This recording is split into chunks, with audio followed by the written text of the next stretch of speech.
Саламатсыздар балдар, бүгүнкү сабагыбыздын темасы Python программалоо тилинде функциялар. Сабактын максаты балдар, биринчи бул Python программалоо тилинде функциялар түшүнүгүн аласыңар. Экинчи, функция жана аргументтери жөнүндө маалымат аласыңар.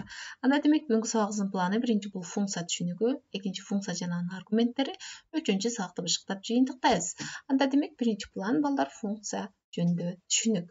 Функцияга киришүүдөн мурда мен мурдагы сабакта өткөргөн теманы эсиңерге салам. Бул демек камтылган циклдар жана ошондой эле көптүк тармактануу деген тема өткөнбүз. Ошол темаларды сөзсүз түрдө кайталагыла балдар. Бул тема ошол эле темалардын уланышы. Эми функция деген эмне? Функция деген бул коюлган аты менен ага кайрылып чакырууга мүмкүн болгон коддун обочолонгон аймагы болуп эсептелинет. Чакырууда функциянын тулкусунда жазылган командалардын аткарылышы жүрөт. Функцияларды өз алдынча иштей албаган, бирок кадимки программаларга камтылып киргизилген анча чоң эмес программалар менен салыштырууга болот. Мисалы, биз мурда бул интерпретатордун өзүндө орнотулган функциялар менен иштеп көргөнбүз. Интерпретатор деген балдар бул киргизилген программаны окуп, анда камтылган нускамаларды аткаруучу программа болуп эсептелет. Мисалы, бул print чыгаруу функциясы. Бул экранга ошол тегерек кашанын ичинде берилген бардык маанилерди экранга чыгарып берет. Str болсо бул символдук типти көрсөтөт. Integer болсо бул бүтүн сандардын типин, ал эми float болсо бул чыныгы сандардын типин көрсөтүп, round болсо бул чыныгы санды жакынкы бүтүн санга чейин тегеректейт. Булардан башка деле өзүбүздүн функцияларды түзүп алсак болот балдар, ар кандай маселелерди аткаруу үчүн.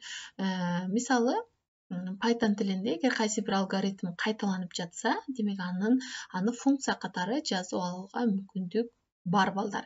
Ал үчүн жаңы функцияга ат берип, жана анын алгоритмин жазып чыгуу керек. Мындан кийин программада функциянын атына кайрылганда эле өзүнүн кирген жана чыккан берилиштери менен тиешелүү алгоритм аткарылат.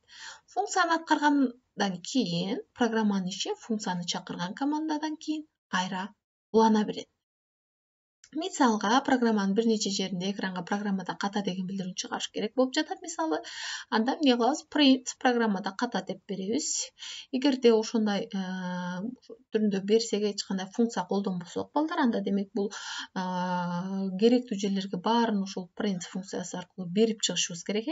Жана мисалы кандайдыр бир өзгөртүү киргизүү керек болгон болсо, ошол мисалы каша ичиндеги сөзгө, демек анда ар бир жеринен ошолорду издеп таап жана өзгөртүп чыгуу керек болот. Демек мында бир топ татаалдык жаралат. Мындай учурларда демек эмне колдонулат экен? Кошумча алгоритм функциялар колдонулат балдар. Аларга программанын каалаган жеринен кайрыла берсе болот. Мында error функциясы, мисалы, жазалы. Error деген бул ошибка, же болбосо ката функциясы. Мисалы, def деген бул ошол функцияны сөз, ошол def ачкыч сөзү менен баштайбыз балдар. Андан кийин гана ошол функциянын аталышы берилет. Демек, def error берилди жана ошондой эле тулку же болбосо денеси, демек бир жылдыруу менен башталат. Жылдыруу бул tab клавишасы аркылуу берилет. Print демек программада ката деген жыйынтык берсин. Эми n өзгөрмөсүн киргизип, n өзгөрмөсүнө демек ыйгарабыз int. Input оператор, демек киргизүү оператору.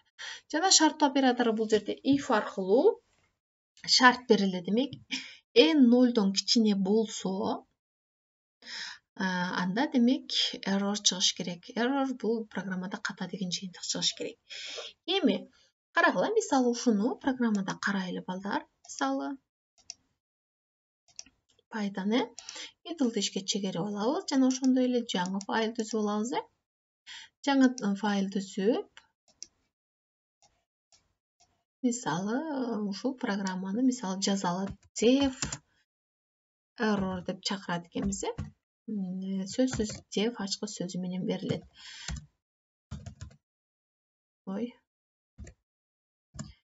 Эми print демек, print бул анда программада ката деген жыйынтык чыксын. Программада ката. Эми анда n integer input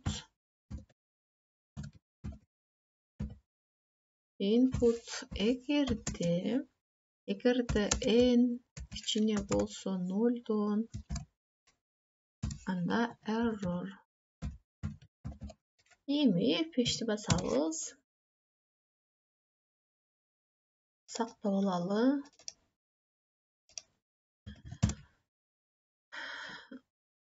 Мисалы, сан киргизебиз. 45 деген санды киргизели. Демек, мында ошибка болбойт, себеби бул 0дон кичине болуш керек шартыбыз ошондой. Минус 45 дейли. Анда программада ката деген жыйынтыкты чыгарат. Себеби биз ошондой шарт киргизгенбиз. Энден 0 кичине болгон учурда бул error функциясы аркылуу берилген программада ката деген жыйынтыкты бериш керек. Эми функцияны программанын башка жеринде иштетиш үчүн анын аталышы менен чакырыш керек балдар. Кашаларын кошуп, мисалы, биздин учурда error. Эгерде кандайдыр бир аракеттер программанын кайсы жерлеринде бир нече жолу кайталанса, анда функцияны колдонуп, кодду бир топ кыскартууга мүмкүндүк берет балдар. Кээде өтө чоң программаларды жөнөкөйлөтүп жана ыңгайлуу кылуу үчүн бир нече функцияларга бөлүп алышат. Анын татаал алгоритмдеринин өзүнчө этаптарын функция түрүндө көрсөтөт. Мындай ыкма бардык программаны түшүнүктүү кылат. Экинчи план, демек, функция жана аргументтерине токтололу. Аргумент деген эмне? Аргумент деген бул функциянын чакыруусунда бериле турган маани балдар. Функциянын параметри менен аргументин албаштырбаш керек. Эми функциянын параметрлери аны түзүүдө бир гана жолу берилет, ал эми аргументтер ар бир колондо берилип турат. Башкача айтканда, аргументтер параметрлеринин мааниси десек болот. Мисалга, көптөгөн бирдей символдун жардамында бөлгүч сызык тарткан программаны жазалы. Мисалы, n деген бул жерге өзгөрмөгө 125 деген маани кыйгардык. Демек, ушунча жолу эмне болуш керек? Кайталаныш керек. Ушул бөлгүч сызык мисалы. S деги ыйгардык, демек ошол бөлгүч сызыкты бул символдук болгон үчүн кавычканын ичке берилди жана while n 0дон чоң шартын бердик. Анда print эмне? S and деп туруп бул ошол бул end деген эмнени түшүндүрөт балдар? Ошол функциянын ар бир кийинки жыйынтыгы мурункусуна кандайча бириткенин аныктап берет балдар. Жана бул жерде n барабар n-1 деген жазуунун бул кыскартылышы. Эми, демек, бул жерде эч кандай функция колдонулбады. Ушул эле мисалы, ушул эле программаны функция колдонуп, мисалы, берсек кандай болот? Бул жерде эсиңизге тутуп алчу нерсе, демек, функциянын аты кичинекей латын дамгалары менен берилет балдар. Жана эгерде сөздөр бири-биринен төмөнкү сызык символ менен ажыратылышы керек. Мисалы, эки сөз берилсе, бул жерде төмөнкү сызык менен ажыратылышы керек. Эми, карагыла эми, мисалы, бул жерде ошол өйдөдөгү, мисалы, жыйынтык, бул өйдөгү программа, мисалы, функция аркылуу берилди. Карагыла, мисалы, ошонун функция аркылуу түзүлгөнүн карайлы эми.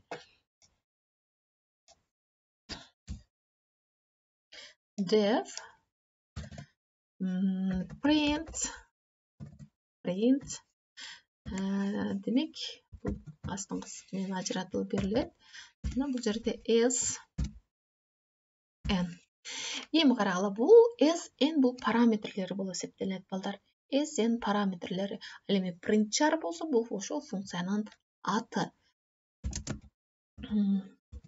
Демек, мында k-ны барабар ыйгарып алабыз n-ди, while k чоң болсо, анда print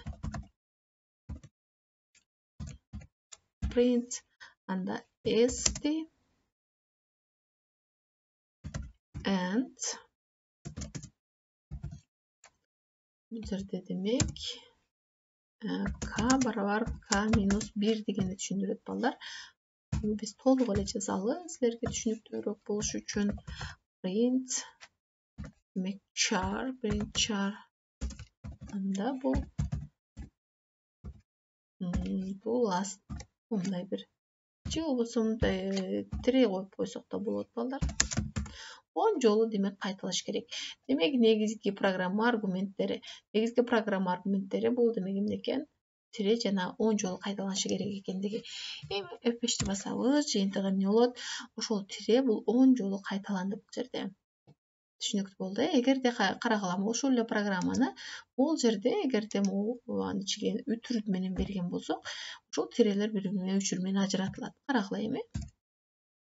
Көрүңөрбү, ар бир тире ошол үтүр менен ажыратылып берилди. түшүнүктүү болду, демек бул аргумент жана параметрди ажырата билишиңер керек. Негизги программада print char функциясын чакыруунун болгону бир командасын гана камтыйт. Кашан ичинде тире символун 10 жолу чыгарыш керек экенин көрсөтүүчү функциянын аргументи көрсөтүлгөн. Эми балдар, бул теманы да өзү глобалдык жана локалдык өзгөрмөлөр деген жана ошондой эле функциянын маанисин кайтаруу деген дагы бөлүк бар болчу, бирок аларга кирбейбиз балдар бүгүнкү сабакта, себеби бир топ сабак узун болуп кетет экен, түшүнүксүз, мындай түшүнүү кыйын болуп калышы мүмкүн деп ошон үчүн 2 гана бөлүнмө алдым. Эми силер мындай кылгыла балдар, силерге тапшырма 3 сан болсун, 3 санды киргизген жана ошондой эле 3 санды өсүү тартибинде жайгаштырган программаны жазып чыккыла. Жана ошондой эле карама каршы кемүү тартибинде ошол киргизген сандарыңарды жайгаштыруучу программаны жазып чыккыла. Бул силерге тапшырма болсун. Демек, бүгүн биз функция жана анын аргументтерин үйрөнө алдык. Параметрлерин функция деген, демек бул ошол коюлган аты менен ага кайрылып чакырууга мүмкүн болгон коддун обочолонгон аймагы болуп эсептелет экен.